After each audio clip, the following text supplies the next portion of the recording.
क्या आपने कभी सोचा है कि इस ब्रह्मांड में एक ऐसी जगह भी हो सकती है जहां मौत खुद अपनी जान बचाने के लिए पनाह मांगती है। एक ऐसा दरबार जहां वक्त की सुइयां रुक जाती हैं और स्वयं यमराज भी प्रवेश करने से पहले अनुमति लेते हैं। ये है महाकाल की नगरी उज्जैन। लेकिन यहाँ की आस्था के पीछे छिपे हैं कुछ ऐसे खौफनाक और अनसुलझे रहस्य जिनका जवाब आज भी विज्ञान के पास नहीं है। आज के इस सफर में हम उन सवालों की परतों को खोलेंगे जो आपकी रूह कपा देंगे। सवाल नंबर 1, आखिर क्यों सदियों से महाकाल का श्रृंगार ताजी चिता की राख से किया जाता है और आज भी इस भस्म आरती का वो खौफनाक सच क्या है जिसे दुनिया से छिपाया गया हो। सवाल नंबर 2, वो कौन सी रहस्यमयी वजह है जिसके कारण भस्म आरती के दौरान महिलाओं को अपना चेहरा घूंघट से ढकना पड़ता है। उस वक्त गर्भगृह में ऐसा क्या घटता है जिसे देखना वर्जित है। सवाल नंबर 3, आखिर क्यों भारत का कोई भी प्रधानमंत्री या राजा इस नगरी में रात बिताने से डरता है। क्या हुआ था जब मोरारजी देसाई और येदियुरप्पा ने इस परंपरा को चुनौती दी। क्या सत्ता सच में छीन ली जाती है। सवाल नंबर 4, काल भैरव की वो पत्थर की मूर्ति जो अपनी आंखों के सामने हजारों लीटर शराब पी जाती है, आखिर वो शराब जाती कहाँ है। क्या मंदिर के नीचे कोई पाताल लोक का रास्ता है। और सबसे बड़ा रहस्य, मंदिर की तीसरी मंजिल पर स्थित वो द्वार जो साल में सिर्फ 24 घंटे के लिए खुलता है, क्या आज वहां तक्षक नाग अदृश्य रूप में पहरा दे रहे हैं। तो तैयार हो जाइए, क्योंकि आज हम केवल दर्शन नहीं करेंगे बल्कि महाकाल के उस अंधेरे और दिव्य सच से पर्दा उठाएंगे जिसे जानकर आपके रोंगटे खड़े हो जाएंगे। हर हर महादेव मित्रों, मैं रूबी आपका स्वागत करती हूँ अपने चैनल कथाओं के सागर पर। भारत के हृदय में बसी अवंतिका नगरी जिसे आज हम उज्जैन कहते हैं, यहाँ विराजमान है महाकालेश्वर, वह जो काल के भी काल है। लेकिन क्या आप जानते हैं कि क्यों इस मंदिर की भस्म आरती के पीछे का सच सुनकर वैज्ञानिकों के होश उड़ गए। क्यों आज भी कोई बड़ा नेता यहाँ रात गुजारने की हिम्मत नहीं करता। और काल भैरव की वो मूर्ति जो हजारों लीटर मदिरा पी जाती है, वो शराब आखिर जाती कहाँ है। आज हम आस्था के उस पार उन खौफनाक और अनसुलझे रहस्यों की परतों को खोलेंगे जिन्हें सुनकर दोस्तों पूरी दुनिया में शिवलिंग का मुख उत्तर की ओर होता है, लेकिन महाकाल का शिवलिंग दक्षिण मुखी है। तंत्र शास्त्र के अनुसार दक्षिण दिशा यम यानी मृत्यु की दिशा है। शिव यहाँ दक्षिण की ओर मुख करके इसलिए बैठे हैं ताकि वे अपने भक्तों के जीवन में आने वाली अकाल मृत्यु को सोख सके। महाकाल के दक्षिण मुखी होने का रहस्य केवल एक दिशा का चुनाव नहीं है, बल्कि ये ब्रह्मांडीय ऊर्जा, मृत्यु के विज्ञान और तंत्र शास्त्र का एक गहरा संगम है। आइए जानते हैं इस रहस्य की परतों को और विस्तार से समझते हैं। हिंदू धर्म और वास्तु शास्त्र में दक्षिण दिशा को यमराज की दिशा माना जाता है। इसे पितृलोक और विनाश की दिशा भी कहा जाता है। आमतौर पर मंदिरों के द्वार और शिवलिंग का मुख पूर्व या उत्तर की ओर होता है ताकि शुभ ऊर्जा मिले, लेकिन उज्जैन में महाकाल स्वयं दक्षिण की ओर मुख करके बैठे हैं। इसका अर्थ यह है कि महाकाल मृत्यु की दिशा को अपनी दृष्टि से नियंत्रित कर रहे हैं। जो भक्त महाकाल के सम्मुख खड़ा होता है उसकी पीठ दक्षिण यानी मृत्यु की ओर होती है और मुख महादेव की ओर यानी महाकाल अपने भक्त और मृत्यु के बीच एक ढाल बनकर खड़े हो जाते हैं। तंत्र शास्त्र में दक्षिण मुखी मूर्तियों का विशेष महत्व है। 10 महाविद्याओं में दक्षिण कालिका और दक्षिण मुखी हनुमान की तरह दक्षिण मुखी महाकाल को तंत्र सिद्धि के लिए सबसे शक्तिशाली माना गया है। अघोरियों की मान्यता है कि अघोर पंथ और तांत्रिकों के अनुसार दक्षिण मुखी शिवलिंग से निकलने वाली ऊर्जा अत्यंत तीव्र और संहारक होती है। यह साधक के भीतर के विकारों जैसे काम, क्रोध, लोभ, मोह का नाश कर उसे मोक्ष की ओर ले जाती है। शिव पुराण में उल्लेख है कि जो भक्त दक्षिण मुखी महाकाल के दर्शन कर लेता है उसे अकाल मृत्यु का भय नहीं रहता। वो कहते हैं ना, अकाल मृत्यु वो मरे जो काम करे चंडाल का, काल उसका क्या करे जो भक्त हो महाकाल का।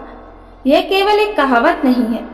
माना जाता है कि महाकाल की दृष्टि सीधे यम के द्वार पर पड़ती है, जिससे उनके दरबार में आने वाले किसी भी जीव का लेखा जोखा यमराज बिना शिव की अनुमति के नहीं बदल सकते। प्राचीन भारतीय ज्योतिष और भूगोल के अनुसार उज्जैन को पृथ्वी की नाभि माना जाता है। शून्य रेखा कभी यहीं से होकर गुजरती थी, कर्क रेखा यहीं से होकर गुजरती है। दक्षिण मुखी होने के कारण महाकाल का शिवलिंग ब्रह्मांड के समय चक्र को नियंत्रित करता है, इसलिए इन्हें काल का अधिपति कहा जाता है। क्या आप जानते हैं, दक्षिण मुखी होने के कारण ही महाकाल की भस्म आरती का इतना महत्व है। भस्म अंत का प्रतीक है और दक्षिण दिशा मृत्यु की। जब दक्षिण मुखी महादेव पर भस्म चढ़ाई जाती है तो वह यह संदेश देते हैं कि संसार की हर वस्तु अंत में मुझ में ही विलीन हो जाएगी। एक गहरा सवाल, क्या आपको पता है कि महाकाल के मंदिर की संरचना श्री यंत्र के आधार पर बनी है? महाकाल मंदिर की वास्तुकला केवल पत्थर और चूने का ढांचा नहीं है, बल्कि यह श्री यंत्र और ब्रह्मांडीय ज्यामिति का एक जीवंत रहस्य है। आइए जानते हैं कि कैसे यह मंदिर एक शक्तिशाली ऊर्जा यंत्र के रूप में काम करता है। श्री यंत्र की संरचना पर आधारित तंत्र शास्त्र के अनुसार श्री यंत्र ब्रह्मांड की उत्पत्ति और उसकी ऊर्जा का सबसे शक्तिशाली प्रतीक है। महाकाल मंदिर का निर्माण इसी यंत्र के सिद्धांतों पर किया गया है। श्री यंत्र में कई परस्पर जुड़े त्रिकोण होते हैं। गौर से देखें तो महाकाल मंदिर के तीनों तल ओंकारेश्वर, महाकालेश्वर और नागचंद्रेश्वर एक ऊर्ध्वाधर ऊर्जा स्तंभ बनाते हैं और श्री यंत्र का मध्य बिंदु कहलाता है, जहाँ शिव और शक्ति का मिलन होता है। मंदिर का मुख्य ज्योतिर्लिंग ठीक उसी केंद्र बिंदु पर स्थापित है, जहाँ से पूरे ब्रह्मांड की ऊर्जा संचालित मानी जाती है। महाकाल मंदिर दुनिया के बहुत कम मंदिरों में से एक है जो 3 मंजिलों में विभाजित है, जो 3 अलग अलग लोकों और ऊर्जाओं को दर्शाते हैं। गर्भगृह, यहाँ स्वयं महाकालेश्वर विराजमान है। यह पृथ्वी के नीचे की ऊर्जा और स्थिरता का प्रतीक है।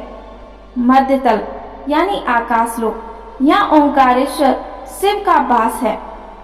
यहाँ प्राणवायु और जीवन का प्रतीक है। ऊपरी तल यानी स्वर्गलोक, यहाँ नागचंद्रेश्वर विराजमान है, जो केवल साल में एक बार खुलते हैं। यह मोक्ष और परम चेतना का प्रतीक है। मंदिर का शिखर एक विशेष कोण पर बनाया गया है। प्राचीन विज्ञान के अनुसार पिरामिड संरचना अंतरिक्ष से आने वाली सकारात्मक ऊर्जा को अपनी ओर खींचती है और उसे सीधे नीचे स्थित ज्योतिर्लिंग पर केंद्रित कर देती है। जब भक्त ज्योतिर्लिंग के सामने बैठता है तो अनजाने में ही उस केंद्रित कॉस्मिक एनर्जी के घेरे में आ जाता है, जिससे मानसिक शांति और आध्यात्मिक जागृति महसूस होती है।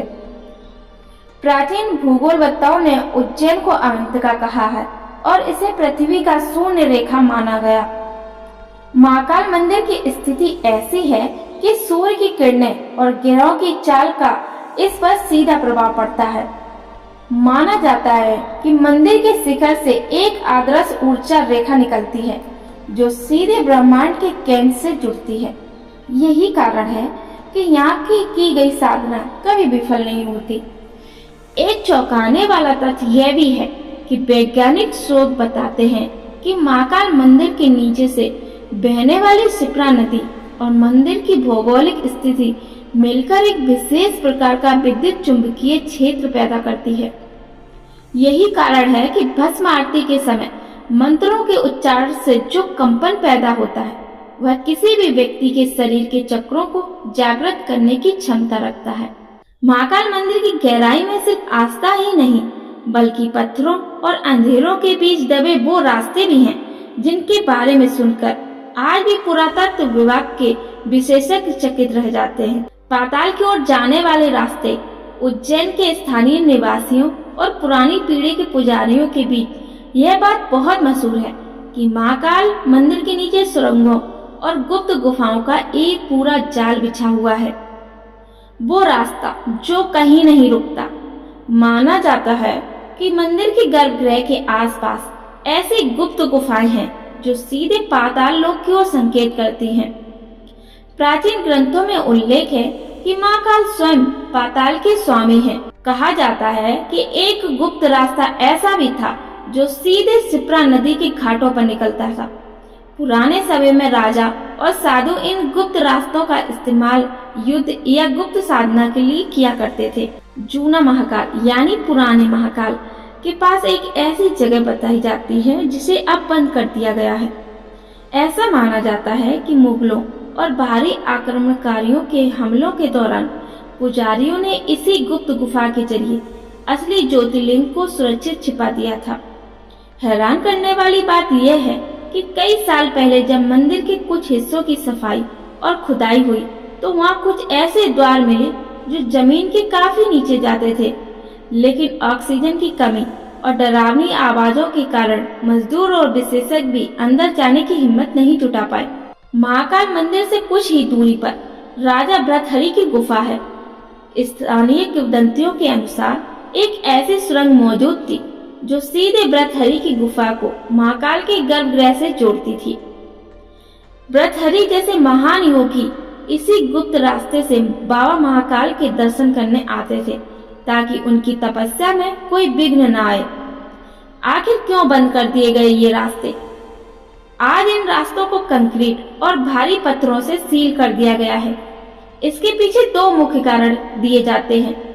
सुरक्षा सदियों पुरानी होने के कारण इन गुफाओं के धंसने का खतरा था, और दूसरा रहस्यमय ऊर्जा।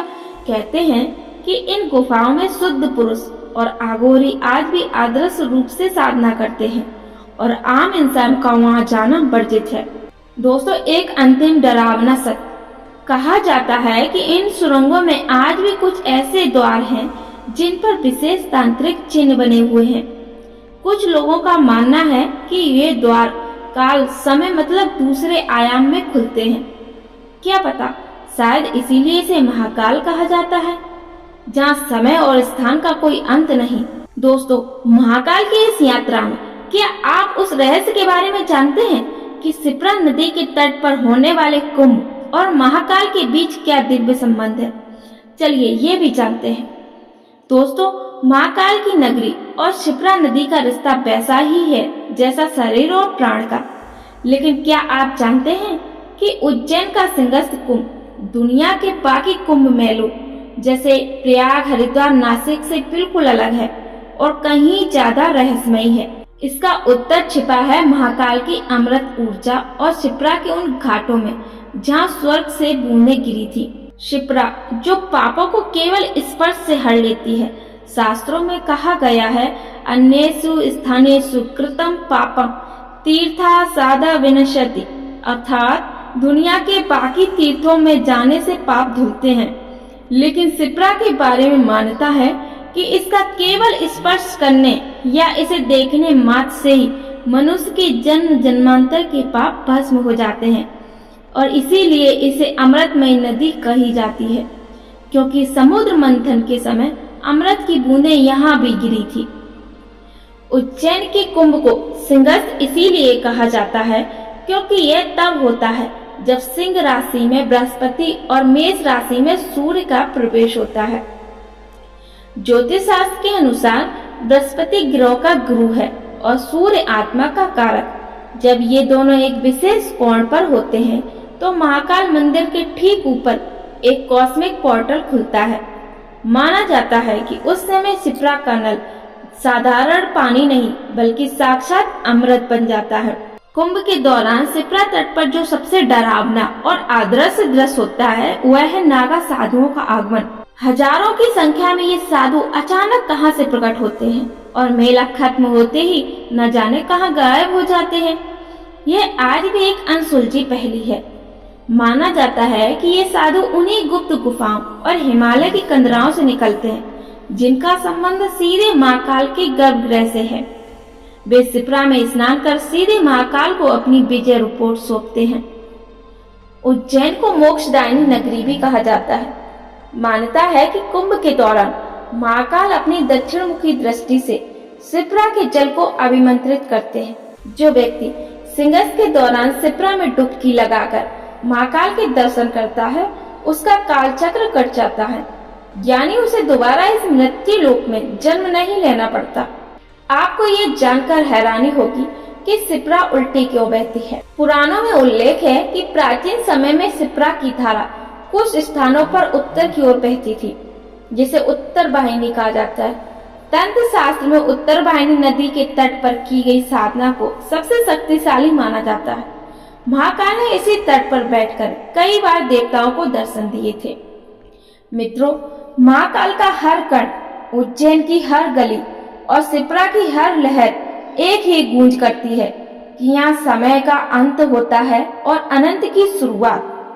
आइए दोस्तों, अब जानते हैं कि आखिर क्यों कोई राजा, यहाँ तक कि प्रधानमंत्री भी उज्जैन में रात को रुक नहीं सकते।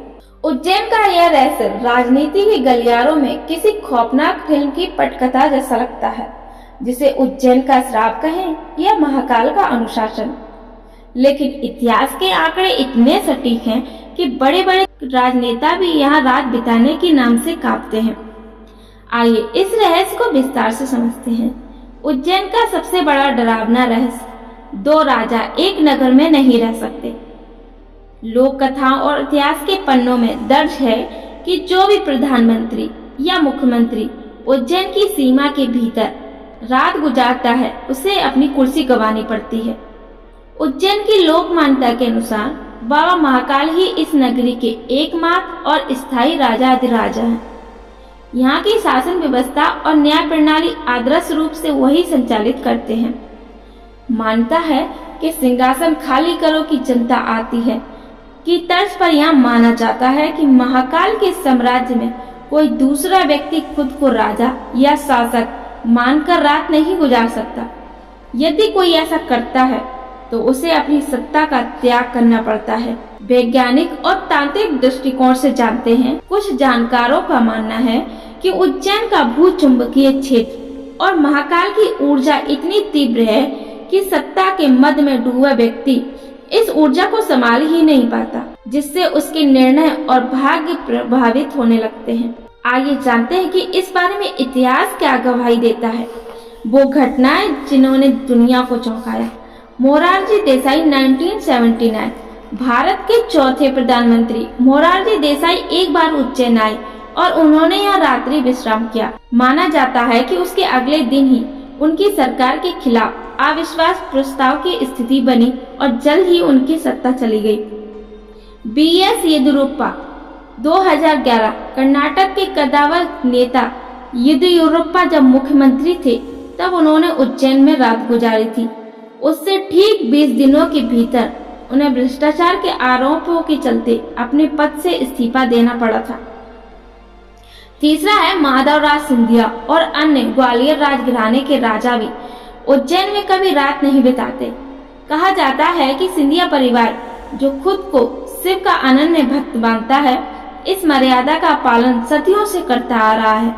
यहाँ तक कि सिंधिया परिवार के महल उज्जैन में होने के बावजूद भी वे रात को सीमा लांघकर बाहर चले जाते हैं। मोहन यादव की चुनौती, महाकाल का बेटा बनाम परंपरा। 16 दिसंबर 2023 को मध्य प्रदेश के मुख्यमंत्री मोहन यादव ने एक ऐसा कदम उठाया जिसने सबको हैरत में डाल दिया था। उन्होंने उज्जैन के सर्किट हाउस में पूरी रात गुजारी। मुख्यमंत्री जी ने कहा है, महाकाल पूरे ब्रह्मांड के राजा हैं और मैं उनका बेटा हूँ। एक बेटा अपने पिता की शरण में रात को क्यों नहीं रुक सकता? राजा महाकाल हैं, मैं तो बस उनका सेवक हूँ। चूँकि मोहन यादव स्वयं उज्जैन के निवासी हैं, इसलिए उन्होंने तर्क दिया है कि स्थानीय होने के नाते उन पर यह नियम उस तरह लागू नहीं होता जैसे बाहर से आए किसी शासक पर होता है। अब सवाल जो हवा में तैर रहे हैं वो क्या है? क्या मुख्यमंत्री मोहन यादव ने इस मिथक को हमेशा के लिए तोड़ दिया है या फिर महाकाल ने उन्हें अपने बेटे के रूप में विशेष अनुमति दी है? राजनीति के विशेषज्ञ आज भी इस पर नजर गड़ाए बैठे हैं कि आने वाले समय में उनकी सत्ता पर इसका क्या प्रभाव पड़ सकता है। उज्जैन में आज भी शाम की आरती के बाद जब मंदिर के पट बंद होते हैं तो माना जाता है कि बाबा महाकाल नगर भ्रमण पर निकलते हैं। उस समय यदि कोई अभिमानी राजा उनके मार्ग में आता है तो उसका पतन निश्चित है। इसीलिए उज्जैन के बाहर आज भी कई होटलों और विश्राम गृहों में बड़े बड़े बोर्ड लगे होते हैं और उनमें लिखा होता है नेताओं और मंत्रियों के लिए विशेष व्यवस्था नगर सीमा के बाहर। आइए दोस्तों अब जानते हैं भस्म आरती का रहस्य। भस्म आरती यानी चिता की राख का खौफनाक सच।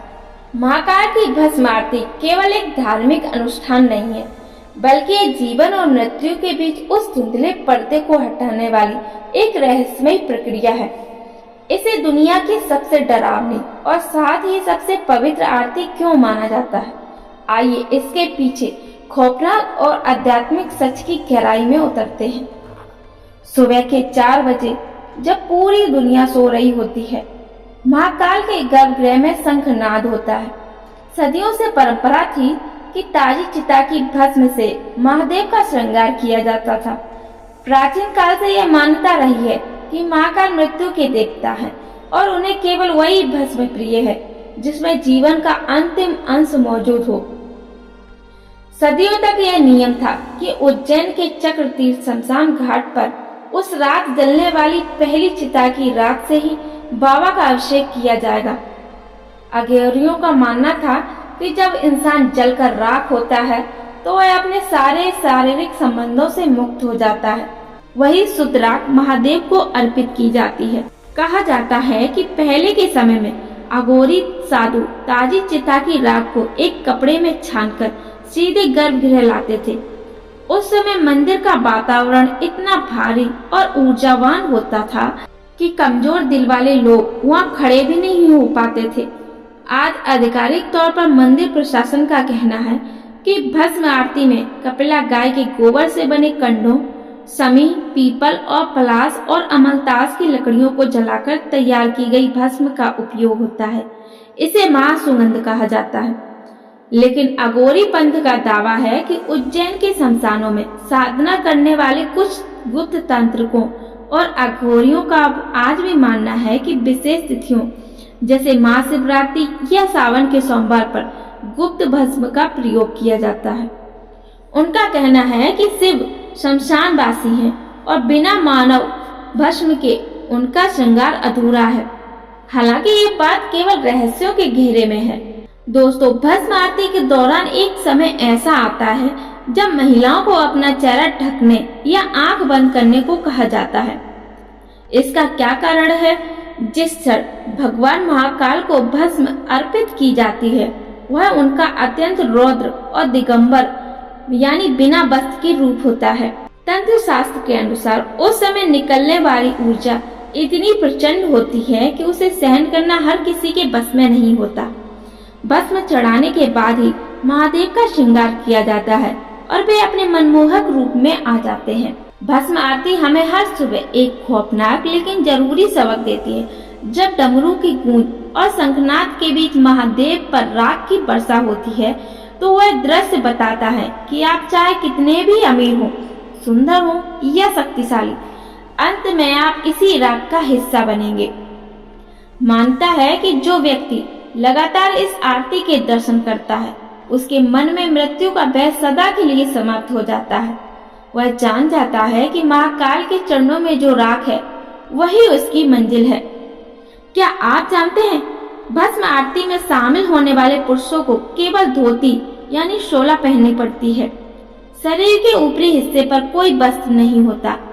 यह इस बात का प्रतीक है कि आप महाकाल के सामने वैसे ही आए हैं जैसे आप पैदा हुए थे, बिना किसी दिखावे के। महाकाल के गर्भगृह की एक गुप्त गूंज कोई साधारण ध्वनि नहीं, इसे योगियों और साधकों ने ब्रह्मांड का स्पंदन कहा गया है। जब भस्म आरती समाप्त होती है और मंदिर में सन्नाटा छा जाता है तब वहाँ एक ऐसी ध्वनि महसूस की जाती है जो आपके भीतर के रोम रोम को कांपा देती है। आइए इस अनसुलझे रहस्य की गहराई में उतरते हैं। वैज्ञानिकों ने जब मंदिर के गर्भगृह में ध्वनि तरंगों का अध्ययन करने की कोशिश की तो उन्हें पता चला कि यहाँ का एक्रोस्टिक्स इतना सटीक है कि यहाँ किया गया एक छोटा सा मंत्रोच्चारण भी कई गुना शक्तिशाली हो जाता है। लेकिन रहस्यमयी बात यह है कि जब वहाँ कोई नहीं होता तब भी एक सूक्ष्म गूंज बनी रहती है। इसे साधु संत अनहद नाद कहते हैं। वो ध्वनि जो बिना किसी टकराव के पैदा होती है। कई साधकों का दावा है कि यदि आप पूरी श्रद्धा के साथ गर्भगृह के पास ध्यान लगाएं, तो आपको ऐसी आवाज सुनाई देगी जैसे कोई विशाल हृदय धड़क रहा हो। चूँकि उज्जैन पृथ्वी का नाभिक केंद्र है, यहाँ से पृथ्वी के आंतरिक ऊर्जा का प्रभाव सबसे तीव्र होता है। ऐसा माना जाता है कि महाकाल ज्योतिर्लिंग उस ऊर्जा को सोखकर उसे ओम की ध्वनि में परिवर्तित कर देते हैं। भस्म आरती की बात का सन्नाटा। भस्म आरती के दौरान जब सैकड़ों डमरू और झांझ एक साथ बजते हैं, तो एक विशेष फ्रीक्वेंसी पैदा होती है। कहा जाता है कि आरती के ठीक बाद जब डमरू रुकते हैं, तो यह गूंज अचानक खत्म नहीं होती, बल्कि मंदिरों की दीवारों और शिवलिंग के भीतर से लौट कर आती है। स्थानीय लोग मानते हैं कि यह महादेव के तांडव की गूंज है, जो सूक्ष्म रूप में हमेशा वहाँ मौजूद रहती है। गर्भगृह की दीवारों पर हजारों सालों से लाखों बार मां मृत्युंजय मंत्र का जाप हुआ है। ध्वनि विज्ञान के अनुसार पत्थर ध्वनि को सोख लेते हैं। महाकाल मंदिर के पत्थर उन शक्तिशाली मंत्रों से इतने अभिमंत्रित हो चुके हैं कि वहाँ बैठने मात्र से आपके मस्तिष्क की तरंगें बदल जाती हैं और आप एक अलग ही चेतना में चले जाते हैं। आखिर साधकों को क्या सुनाई देता है? अघोरी पंथ के साधु बताते हैं कि आधी रात के बाद जब मंदिर के कपाट बंद होते हैं, तब गर्भगृह से पायल की छम छम या सांपों का फुफकारना जैसी सूक्ष्म आवाजें सुनाई देती हैं। लोग मानते हैं कि उस समय स्वयं माता पार्वती और शिवगढ़ महादेव के साथ वहाँ मौजूद होते हैं। महाकाल की इस यात्रा का अंतिम सच चाहे वह दक्षिण मुखी होने का विज्ञान हो, सत्ता छिन जाने का खौफ या चिता की राख का श्रृंगार, महाकाल हमें बस एक ही संदेश देते हैं, समय ही सब कुछ है और मैं ही समय हूँ। मित्रों, महाकाल की इस गाथा को जानना केवल जानकारी प्राप्त करना नहीं है, बल्कि उस शक्ति को महसूस करना है जो हमें बताती है कि इस नश्वर संसार के ऊपर एक अविनाशी सत्ता बैठी है। मित्रों, अगर आपको ये अद्भुत महाकाल का सफर पसंद आ रहा हो तो वीडियो को एक बार लाइक जरूर कीजिए।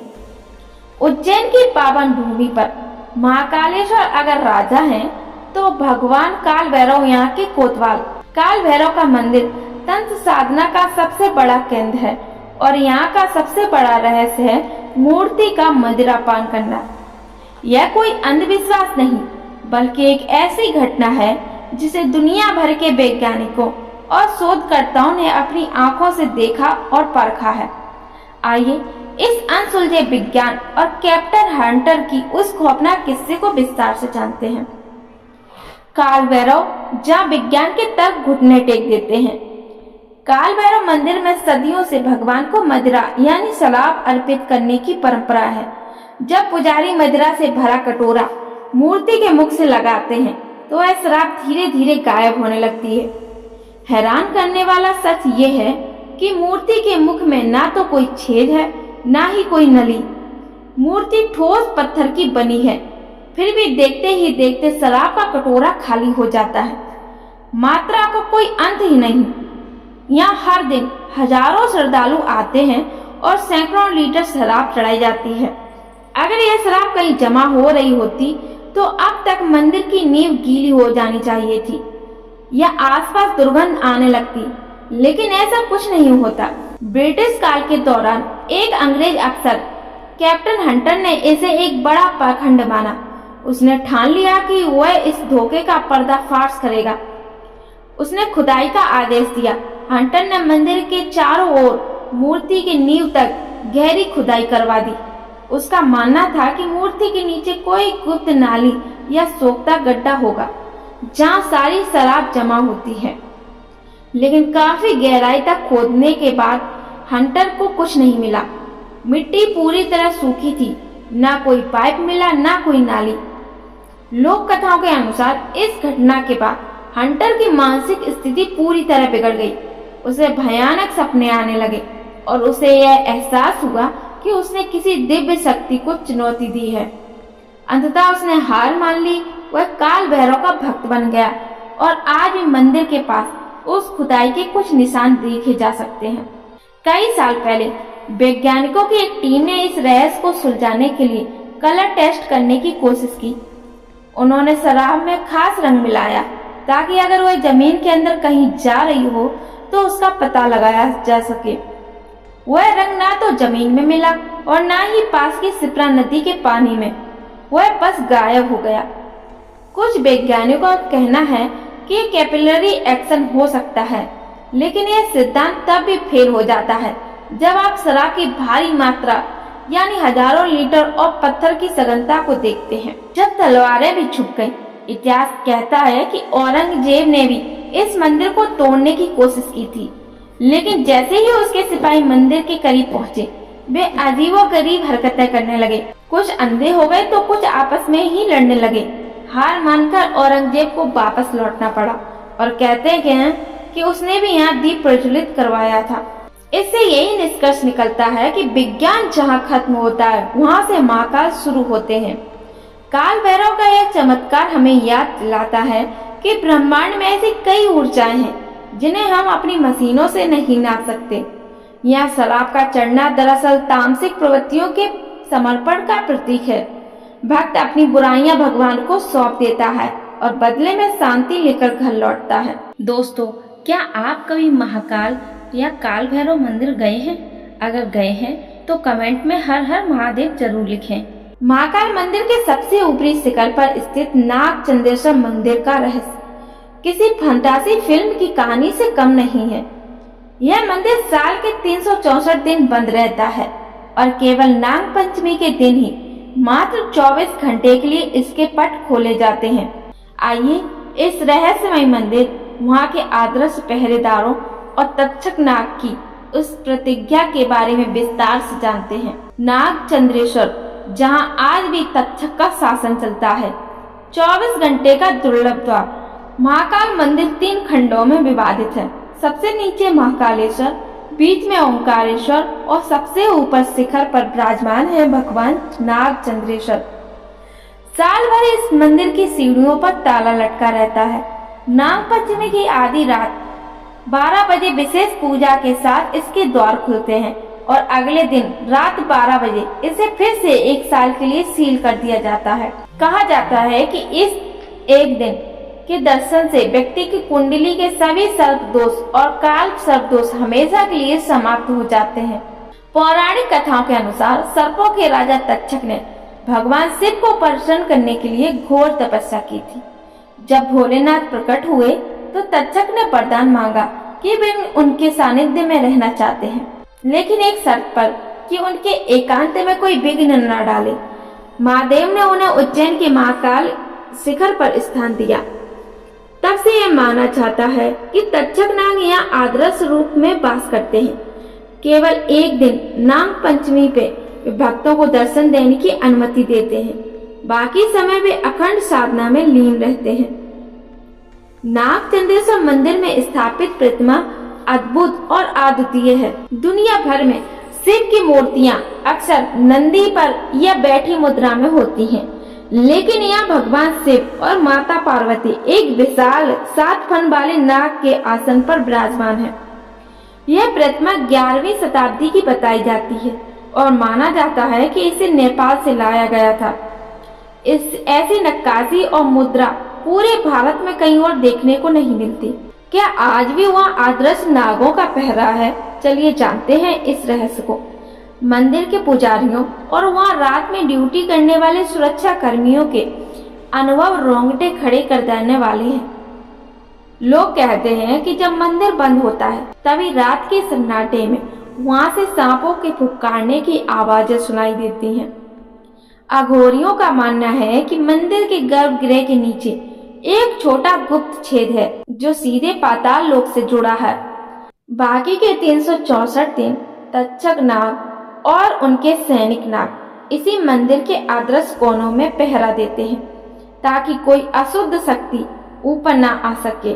पुरातत्वविदों के लिए यह आज भी शोध का विषय है कि मंदिर के सबसे ऊपरी हिस्से में जहाँ हवा और पानी का संतुलन अलग होता है, वहाँ सदियों पुरानी ये प्रतिमा आज भी इतनी सुरक्षित और प्रभावशाली कैसे है? कई लोग इसे पिरामिड इफेक्ट मानते हैं। कोई मंदिर का शिखर ऊर्जा को एक बिंदु पर केंद्रित करता है, कुल मिला के निष्कर्ष यह है, रहस्य जो केवल आस्था से खुलता है। नागचंद्रेश्वर मंदिर हमें यह सिखाता है कि प्रकृति और जीव जंतुओं के साथ महादेव का रिश्ता कितना गहरा है। यहाँ की हवा में एक अजीब सा खिंचाव है जो आपको डराता भी है और अपनी ओर आकर्षित भी करता है। मित्रों, ये थी उस महाकाल की गाथा जिसके दरबार में भक्त भी थर्राता है। उज्जैन की गलियों से लेकर सिपरा के घाटों तक और मंदिर के ऊंचे शिखर से लेकर उन अंधेरी गुप्त गुफाओं तक हर जगह बस एक ही सच लिखा है, अहम ब्रह्मास्मि। महाकाल मंदिर केवल पत्थरों की नक्काशी नहीं, बल्कि एक ऐसा द्वार है जहाँ विज्ञान अपनी सीमाएं तोड़ देता है और तर्क हार मान लेता है। चाहे वो चिता की राख से होने वाला श्रृंगार हो, काल भैरव का वो मदिरा पान, या फिर दक्षिण दिशा की ओर ताकती वो दिव्य आंखें, ये सब हमें बस एक ही बात सिखाती हैं कि जिसे हम अंत समझते हैं वो दरअसल महाकाल की गोद में एक नया आरंभ है। लोग कहते हैं कि उज्जैन जाने के लिए टिकट और रास्ते की जरूरत होती है, लेकिन सच तो यह है कि जब तक काल के अधिपति का बुलावा ना आए तब तक कोई उनकी चौखट तक नहीं पहुंच सकता। और जब बुलावा आता है तो फिर ना कोई राजा रहता है, ना कोई रंग, रह जाती है तो बस भस्म, और गूंजता रहता है बस एक ही नाम, काल भी उसका क्या बिगाड़े जो भक्त हो महाकाल का, जिसकी मुट्ठी में समय है और वही स्वामी है त्रिकाल का। महाकाल की यह नगरी केवल पत्थर की मूर्तियों का शहर नहीं है, यह जीवित ऊर्जा का केंद्र है। यहाँ कदम रखते ही समय का एहसास बदल जाता है। दूसर राक्षस का वध करने वाले महाकाल आज भी अवंतिका की रक्षा कर रहे हैं। अगली बार जब आप उज्जैन जाएं तो याद रखिएगा, आप सिर्फ एक मंदिर में नहीं बल्कि महाकाल के साम्राज्य में हैं, जहाँ हर धूल का कण एक कहानी कहता है। क्या आप इन रहस्यों पर विश्वास करते हैं या आपके पास भी महाकाल का कोई चमत्कारिक अनुभव है? तो कमेंट में जय महाकाल जरूर लिखें और उस अनुभव को भी साझा करें। अगर आज की यह यात्रा आपकी रूह तक पहुंची हो तो उस रहस्य को अपने तक ना रखें, इसे अपने परिवार जनों के साथ साझा करें और कमेंट्स में अपनी पूरी श्रद्धा के साथ लिखें। हर हर महादेव।